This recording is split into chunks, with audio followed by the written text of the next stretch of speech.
ابھی ایک ہے واٹس ایپ پہ میرے پیچھے میرا خون پیا ہوا ہے, فقہ حنفی کی فلاں کتاب میں یہ مسئلہ لکھا ہوا ہے, حدیث میں تو یوں آتا ہے. میں نے کہا اس جاہل کو میں جواب دوں گا, پھر ایک اور اعتراض, پھر ایک اور اعتراض.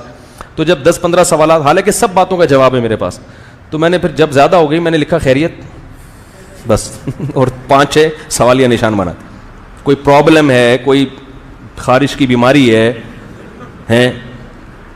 ہو جاتا ہے نا بعض دفعہ, انسان ہے, کوئی ڈاکٹر کا پتہ بتاؤں, کوئی انجیکشن لگوا لو تمیز سے, خام تم پوری صلاحیتیں کس کے خلاف, فقہ حنفی کے خلاف. کوئی اچھا کام کر لو دنیا میں. بر صغیر میں جب اسلام آیا تو فقہ حنفی آیا ہے. 1000 سال حکومت کس نے کی ہے؟ احناف نے کی ہے. انگریزوں کے خلاف کون کھڑے ہوئے؟ احناف کھڑے ہوئے. ترکی کی خلافت عثمانیہ 800 سال کس کی تھی؟ احناف کی تھی.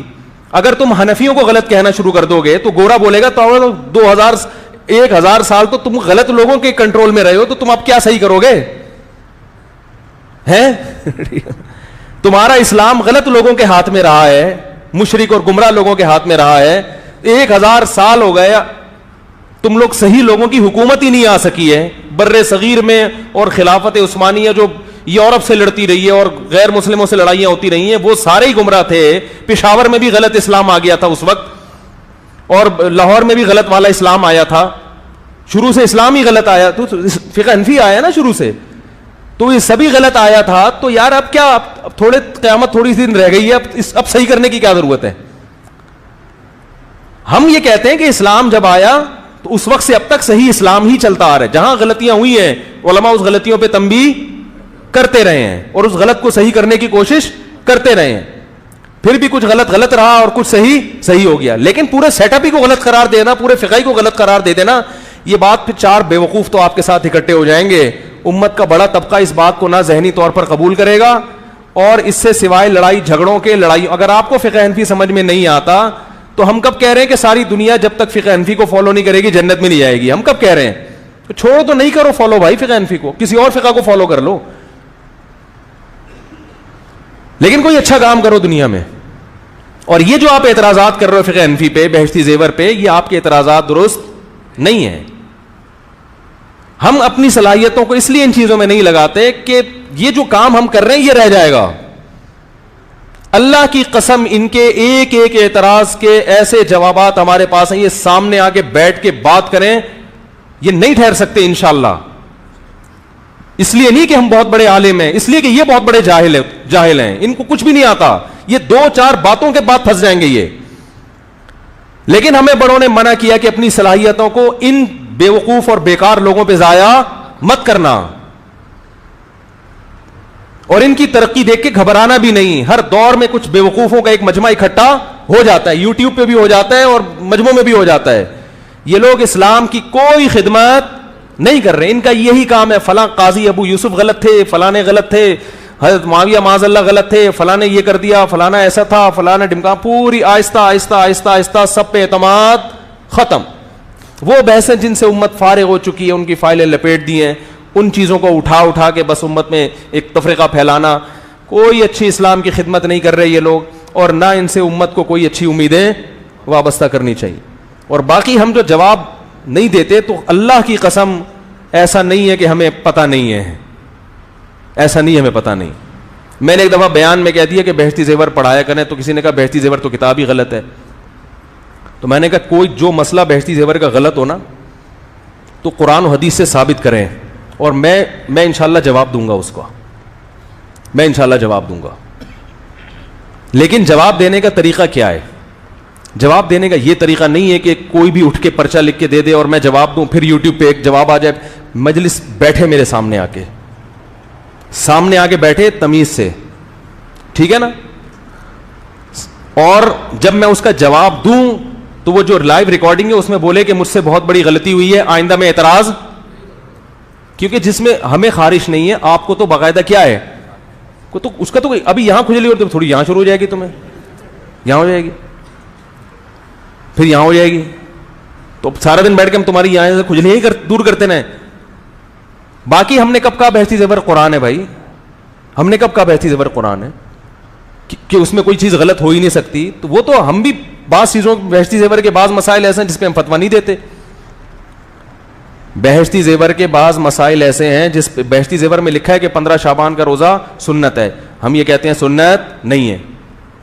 تو وہ تو ہر کتاب میں ایسا ہوتا ہے, ہر کتاب میں ایسا ہوتا ہے. قرآن کے علاوہ دنیا کی کوئی کتاب ایسی نہیں ہے جس کی ہر بات کو لے لیا جائے. تو بہشتی زیور بھی فقہ کی ایک کتاب ہے, اس میں بھی بعض چیزیں ایسی ہیں جو ہماری رائے کے حساب سے درست نہیں ہے. درست نہیں ہونے کا مطلب یہ ہے کہ وہ ان کی رائے تھی کہ یہ حدیث صحیح ہے 15 شعبان والی, ہماری رائے کہ وہ حدیث صحیح نہیں ہے. تو اس میں کون سی قیامت آ گئی؟ اب اس کا یہ مطلب کہ کتاب ہی بند کر دو, ایسے تو پھر ساری دنیا کی ساری کتابیں سمندر میں پھینک دو. عالم کی ذمہ داری ہوتی ہے بھائی یہ کتاب ہے, اچھی ہے, اس کو پڑھ لو, ٹھیک ہے نا, کوئی بات سمجھ میں نہ آئے تو پوچھ لو, ختم ہو گئی بات. اور طنزیہ لہجے میں نہ پوچھو, آپ پوچھ لو حضرت یہ بات ہے, کیا واقعی اسی پہ فتویٰ بھی ہے یا نہیں ہے. تو جامعۃ الرشید نے تسہیل بہشتی زیور ایک لکھی ہے, اس میں حاشیہ بھی چڑھا دیا اس کے اوپر. سمجھ رہے کہ نہیں سمجھ رہے؟ وہ بہت آسان بہشتی زیور ہے, اس میں حاشیہ چڑھا دیا ہے. تو اس میں کہیں ایسی روایت آئی ہے تو اس کی ذوف کی طرف اشارہ بھی کر دیا ہے, تو وہ لے لیں. اگر اس میں بھی غلطی ہے تو جامعۃ الرشید بھی کوئی زمزم کا نہایا ہوا نہیں ہے بھائی. میں خود جامعۃ الرشید میں 18 سال سے ہوں, تو جامعۃ الرشید کے بھی بعض دفعہ کوئی ایسا فتویٰ شائع ہو سکتا ہے جس پہ اعتراض کیا جا سکتا ہے. وہ دنیا میں ہر جگہ ہو سکتا ہے, تو اس اعتراض کا طریقہ یہ ہے کہ بھئی یہ رابطہ کیا جائے کہ بھئی یہ فتویٰ ہے, یہ صحیح ہے یا نہیں ہے, ختم ہو گئی بات. ابھی یوٹیوب کے بارے میں جامعۃ الرشید کا فتویٰ آیا کہ اس کی ارننگ کیا ہے, ناجائز ہے زیادہ تر. تو میں نے فوراً رابطہ کیا, انہوں نے بتایا کہ بھی جو سوال جس نے پوچھا ہے وہ یہ پوچھا ہے کہ اکثر اشتہارات ناجائز آتے ہیں. تو جواب ہم نے سوال کے مطابق لکھا ہے کہ اگر اکثر ناجائز ہیں تو ارننگ بھی کیا ہے, ناجائز. اب اکثر ہے یا نہیں, یہ ہماری ہیڈک نہیں ہے, یہ آپ تحقیق کر لو. تو مجھے اشکال ہوا, تبھی تو رابطہ کیا نا. اگر ہم اندھے مقلد ہوتے, ہم کہتے کہ بس جامعۃ الرشید نے چونکہ لکھ دیا تو بس وہ کبھی بھی غلط. یہ ہمارا یہ نظریہ امام ابو حنیفہ کے بارے میں نہیں ہے میرے بھائی, تو جامعۃ الرشید کے بارے میں, بہشتی زیور کے بارے میں کہاں سے ہوگا؟ کیا خیال ہے؟ ہمارا امام ابو حنیفہ کے بارے میں یہ نظریہ نہیں ہے کہ ان کی زبان سے نکلی ہوئی ہر بات پتھر پہ کیا ہے, لکیر ہے. قرآن و سنت کے خلاف اگر کوئی بات ثابت ہو جائے کہ امام حنیفہ کا یہ قول واقعی قرآن و سنت کے خلاف ہے, اللہ کی قسم اس کو 100 دفعہ دیوار پہ ماریں گے.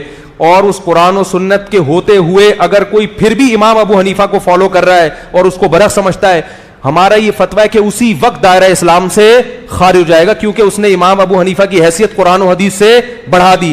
لیکن اگلی بات یہ ہے کہ قرآن و حدیث کے خلاف ہے یا نہیں, اس میں آپ کی رائے کا اعتبار نہیں ہوگا. آپ کو لگ رہا ہے اپنی کم عقلی کی وجہ سے, اس میں کوئی پکوڑے بیچنے والے کی رائے کا اعتبار, انجینئر, پروفیسر اور سائنسدانوں کی رائے کا اعتبار نہیں ہوگا, مجتہد کی رائے کا اعتبار ہوگا. بہت مشکل ہے سمجھانا. ہر آدمی اٹھ کے کہہ رہا ہے میری رائے میں یہ مانی قول. آپ کو ایک حدیث نظر آ رہی ہے, نہ آپ علوم حدیث سے واقف ہیں, ہر چیز میں تقلید. فلاں محدث نے حدیث کو صحیح کہہ دیا, صحیح. فلاں نے کہہ دیا یہ راوی مدلس ہے, فوراً تدلیس کی بیس پر کیا لگا دیا فتویٰ آپ نے, ضعیف. نہ تدلیس کے آپ کو درجات معلوم ہے, نہ آپ کو یہ معلوم ہے کہ حسن حدیث کب ہوتی ہے, حسن لعینی کب ہوتی ہے, حسن لغیری کب ہوتی ہے, صحیح لعینی کب ہوتی ہے, صحیح لغیری کب ہوتی ہے. تمام علوم سے بالکل ناواقف, اور اگر واقفیت ہے بھی تو اس میں بھی تقلید ہے. جس نے جو لکھ دیا اس کو کیا کر رہے ہیں آپ, بغیر دلیل کے فالو کرتے جائیں. فلاں نے صحیح قرار دیا. اللہ کے بندو, یہ حدیث کا صحیح اور ضعیف قرار دینا اگر اتنا آسان ہوتا تو ایک ایک روایت پر محدثین کے رسالے نہ ہوتے. ان رسالوں کو آپ نے پڑھا نہیں ہوتا. اس میں کیا سقم ہے. ایک حدیث تھی, مجھے ایک دفعہ تحقیق کرنی تھی, یہ جو 3 طلاق والی حدیث ہے نا, حضرت رکانہ رضی اللہ تعالیٰ عنہ والی حدیث, اس میں ایک سند ایسی ہے جس میں آتا ہے کہ حضرت رکانہ نے 3 طلاقیں دی تھیں جس کو نبی نے 1 کاؤنٹ کیا. میں نے اس حدیث کی تحقیق کی. علامہ ابن تیمیہ رحمہ اللہ تعالیٰ نے لکھا کہ یہ حدیث جس سند سے مروی ہے اس سند, ابن تیمیہ نے اس حدیث کو صحیح قرار دیا. اب جاہل آدمی کیا کرے گا, وہ فوراً کہہ دے گا کہ اس حدیث کو ابن تیمیہ نے کیا قرار دیا ہے, صحیح, لہذا یہ حدیث کیا ہے, بولو نا بھائی, صحیح. یہ تقلید ہے. یہ کیا ہے؟ اور یہی تقلید لوگ کر رہے ہوتے ہیں, ان کی اپنی تحقیق نہیں ہوتی, اور کہتے چونکہ حدیث صحیح ہے لہذا ہم 3 کو کتنی مانیں گے, 1. تو بھائی آپ 3 کو 3 ماننے میں چاروں ائمہ کی تو تقلید کر نہیں رہے, لیکن حدیث کو صحیح یا ضعیف ماننے میں کس کی تقلید کر رہے ہو, ابن تیمیہ رحمہ اللہ کی. اگر آپ کہتے وہ حدیث کے بہت بڑے عالم تھے تو بھائی مسائل کے بہت بڑے علماء تو پھر امام حنیفہ بھی تھے. یعنی کسی کے علم کی بیس پر کسی فن میں تقلید کی جا رہی ہے تو اسی بیس پر اگر کوئی کسی دوسرے کی تقلید کر لیتا ہے تو وہ کیوں ناجائز ہو گیا. تو میں نے اس حدیث کے بارے میں گہرائی میں گھسا کہ ابن تیمیہ رحمہ اللہ نے اس کو صحیح قرار دیا ہے. وہ بہت بڑے بزرگ تھے, عالم تھے, تو کیوں قرار دیا ہے, اس کی گہرائی میں گھسا. ایک زمانے میں 10 سال پرانی بات ہے. میں جب گہرائی میں گھسا تو پتہ چلا کہ ابن تیمیہ نے یہ کہا رحمہ اللہ تعالی نے کہ یہ جو سند ہے نا, اکرمہ محمد ابن اسحاق کی سند تھی, اس میں اس سند سے مروی ایک اور حدیث ہے جس سے امام احمد ابن حنبل نے جس کو صحیح قرار دیا ہے. لہذا یہ سند صحیح ہے تو یہ جس حدیث میں یہ سند آ رہی ہوگی وہ حدیث بھی کیا ہو جائے گی, بولو نا بھائی, صحیح. تو امام احمد ابن حنبل جیسے محدث کی نظر میں یہ سند درست ہے, لہذا اس سند کی وجہ سے یہ رکانہ والی حدیث بھی کیا ہے. اب میں نے کہا اب میں تحقیق کر رہا ہوں نا, تو میں نے کہا امام احمد بن حنبل نے کہا اس سند کو صحیح کہا, ذرا اس میں گھستے ہیں. جب میں اس کی گہرائی میں گیا تو پتہ یہ چلا کہ امام احمد ابن حنبل نے اس حدیث کی سند کو صراحتاً صحیح نہیں کیا, بلکہ امام احمد ابن حنبل نے اس سند سے ایک حدیث مروی ہے اس سے استدلال کیا ہے, ایک فقہی مسئلے کا استنباط کیا ہے. اور محدث جب کسی حدیث سے مسئلہ نکالتا ہے تو یہ اس کی علامت ہوتی ہے کہ وہ حدیث کو صحیح, بولو بھائی, سمجھ رہا ہے. تو میں پھر اس گہرائی میں گھسا, میں نے کہا امام احمد ابن حنبل نے اس حدیث سے استدلال کیوں کیا, کیا اس کی سند کے صحیح ہونے کی وجہ سے, یا کوئی اور وجہ تو نہیں تھی. نہیں آ رہی بات, ہو سکتا ہے کوئی اور وجہ سے استدلال کیا ہو اور اس استدلال سے لوگوں نے یہ سمجھا کہ یہ حدیث کو کیا قرار دے رہے ہیں, صحیح قرار دے رہے ہیں. تو کوئی اور وجہ بھی تو ہو سکتی ہے. تو میں نے وہ وجوہات تلاش کی, بہت گہرائی میں گھسا. میں جب بہت زیادہ گہرائی میں گیا تو پتہ یہ چلا وہ حدیث یہ تھی کہ حضرت زینب رضی اللہ تعالی عنہا جو نبی کی بیٹی تھی نا, ان کے جو سابق شوہر تھے, جب انہوں نے ہجرت کی حضرت زینب رضی اللہ تعالی عنہا نے, تو سابق شوہر کافر تھے, انہوں نے ہجرت نہیں کی. سمجھ میں آ رہی ہے بات. نبی کی بیٹی مسلمان ہو گئی مگر نبی کے داماد مسلمان نہیں ہوئے. جب وہ ہجرت کر کے واپس آئے ہیں, بہت اہم ٹیکنیکل پوائنٹ کی بات ہے, اس کو سمجھیں. جب حضرت زینب کے جو شوہر تھے انہوں نے اسلام قبول کیا اور ہجرت کی, تو اب اس میں 2 قسم کی روایتیں ہیں. ایک روایت میں آتا ہے کہ نبی نے نکاح کی تجدید کی اور اپنی بیٹی اپنے داماد کے حوالے کی, نکاح دوبارہ پڑھایا. اور ایک حدیث میں آتا ہے کہ نکاح دوبارہ نہیں پڑھایا بلکہ اسی سابق نکاح کو کیا رکھا ہے, باقی رکھا ہے. امام احمد ابن حنبل یہ والی حدیث جس میں آتا ہے کہ اسی پرانے نکاح کو باقی رکھا ہے, اس حدیث کو امام احمد بن حنبل نے لیا ہے اور فتویٰ یہ دیا ہے کہ اگر غیر مسلم عورت کا شوہر جو ہے اس کی بیوی مسلمان ہو جائے تو شوہر اگر مسلمان ہو جائے گا تو پرانا نکاح برقرار رہے گا. بات آ رہی ہے سمجھ میں, نئے سرے سے نکاح کرنے کی ضرورت نہیں ہے. اب یہ جو حدیث سے استدلال کیا یہ وہی حدیث ہے جو حضرت رکانہ کی 3 طلاقوں والی حدیث جس سند ہے. حالانکہ یہاں امام احمد بن حنبل نے اس حدیث سے اس لیے استدلال کیا ہے کہ دوسری جو حدیث ہے جس میں آتا ہے دوبارہ سے نکاح کیا, اس کی سند اس سے بھی زیادہ کمزور ہے.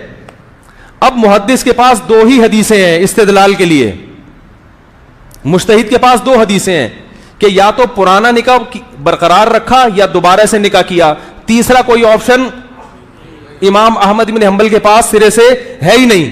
تو ظاہر ہے ایسے موقع پہ جو کم درجے کی ضعیف ہوگی اسی کو مجبوراً لینا پڑے گا, کیونکہ اس کے علاوہ آپ کے پاس کوئی آپشن ہے نہیں. تو امام احمد بن حنبل نے اس سند سے جو حدیث سے استدلال کیا یہ قطعاً اس کی علامت نہیں ہے کہ یہ سند امام احمد بن حنبل کی نظر میں کیا ہے, صحیح ہے. بہت مشکل ہے بھائی, مجبور تھے وہ, اس کے علاوہ کوئی آپشن نہیں تھا. تو مجھے پتا چلا کہ ابن تیمیہ جیسے علامے جن کی ہم خاک کے برابر بھی نہیں ہیں, ان سے اس بارے میں کتنی بڑی مسٹیک ہوئی ہے. سمجھ آ رہی بات, مسٹیک ہوئی ہے. لیکن اسی مسٹیک کو یہ تمام حضرات فالو کرتے چلے جا رہے ہیں اور کہتے کیا ہے کہ ہماری تحقیق ہے, ہم مقلد نہیں ہیں. حالانکہ اس حدیث کو صحیح قرار دینے میں آپ نے تقلید کی ہے, آپ نے تحقیق نہیں کی. تحقیق ہم نے کی ہے جو ہے مقلد, مگر پھر بھی آپ سے زیادہ تحقیقات کر لیتے ہیں. بہت مشکل, بہت مشکل. مولانا قاسم نانوتوی کی بحث ہو رہی تھی نا کسی سے, تو انہوں نے وہ بحث میں جیت گئے. انہوں نے کہا کہ آپ اتنے بڑے عالم ہو کے بھی مقلد ہیں. انہوں نے فرمایا کہ حیران اس پر ہوں کہ تجھے کچھ بھی نہیں آتا پھر بھی کسی مجتہد کی تقلید نہیں کرتا. تو تحقیق تو اس کو بولتے ہیں. پھر میں نے تلاش کیا کہ ان حدیث کے راویوں کے بارے میں امام احمد بن حنبل کے کمنٹس کیا ہیں, یعنی ان کی رائے کیا ہے. تو اس میں محمد ابن اسحاق راوی ہے حدیث رکانہ میں. امام احمد بن حنبل سے صراحتاً مروی ہے کہ محمد ابن اسحاق جب کسی روایت میں متفرد ہوگا اللہ کی قسم اس کی حدیث حجت نہیں ہے. یہ صراحتاً مل بھی گیا, اللہ کی قسم. تو پتہ چلا امام احمد بن حنبل قسم اٹھا کے کہہ رہے ہیں کہ اس کی حدیث حجت نہیں ہے, پھر بھی اس کی حدیث کو حجت کیوں مان رہے ہیں کہ بھائی اس سے بھی زیادہ کمزور راوی اگلی روایت میں جس پہ 3 دفعہ قسمیں اٹھائی جا سکتی ہیں. ٹھیک ہے نا, اس پہ تو 1 دفعہ قسم اٹھا رہا ہوں, اس پہ 3 دفعہ. تو میرا طلاق ثلاث پر ایک رسالہ ہے, پتہ نہیں 6 سال سے لکھ کے رکھا ہوا ہے, مارکیٹ میں لانے کی فرصت ہی نہیں مل رہی. وہ دعا کرو لے آؤں مارکیٹ میں, لکھ کے رکھا ہوا ہے, تیار ہے, کمپوز ہوا ہوا ہے, بس اس کو چھاپنا ہے, ٹائم ہی نہیں مل رہا. تو اس میں نے یہ ثابت کیا ہے کہ یہ کسی کا بھی ماضی میں مذہب نہیں رہا 3 طلاق کو ایک کہنا, یہ سب فضول, یعنی کوئی کہیں سے کوئی نہ ضعیف روایت ہے نہ صحیح روایت ہے, کچھ بھی نہیں ہے اس میں. ہاں بعض ائمہ سے غلطی ہوئی ہے, ابن تیمیہ رحمہ اللہ, ہم ان کی خاک کے برابر بھی نہیں ہے, ان سے بہت بڑی مسٹیک ہوئی ہے. اس میں مسٹیک کسی سے بھی ہو سکتی ہے, لیکن آپ اس مسٹیک کو فالو نہ کریں, یہ پھر اندھی تقلید کہلائے گی. یا تو آپ مقلد بننا ہے تو مجتہدین کی تقلید کریں جو تابعین تبع تابعین کے دور میں, اور اگر محقق بننا ہے پھر تمیز سے محقق بنیں. یہ کسی نے البانی رحمہ اللہ نے کہہ دیا حدیث صحیح ہے تو اتنا کافی نہیں ہے, اس کی گہرائی میں گھسیں, کیوں کہا ہے, پورے ان کے رسالے پڑھیں, پھر اس کے اپوزٹ میں جو رسالے لکھے گئے وہ بھی پڑھیں, یک طرفہ کافی نہیں ہوتے, وہ بھی پڑھیں آپ. پھر پڑھنے کے بعد جب 1-2 مہینے لگیں گے پھر آپ اس قابل ہوں گے کہ آپ اس حدیث کے بارے میں کچھ فیصلہ کر سکیں گے. اور یہ بھی ضروری ہے کہ آپ کو اسماء الرجال کی علوم پر خود مہارت بھی ہو, ورنہ عامی آدمی دونوں رسالے پڑھ کے بوکھلانے کے علاوہ کچھ بھی حاصل نہیں ہوگا, سوائے بوکھلاہٹ کے کچھ بھی نہیں حاصل ہوگا اس کو. لیکن وہ اپنی بوکھلاہٹ چھپاتا ہے, پبلک کے سامنے 2-4 باتیں لے کر آتا ہے, پبلک چونکہ اس سے بھی زیادہ فارغ ہے تو پبلک کہتی ہے ماشاءاللہ ریسرچ اس کو بولتے ہیں, ماشاءاللہ تحقیق, یہ ہے قرآن بالکل حدیث نمبر بھی پیش کر دیا, حدیث کا حوالہ بھی پیش کر دیا.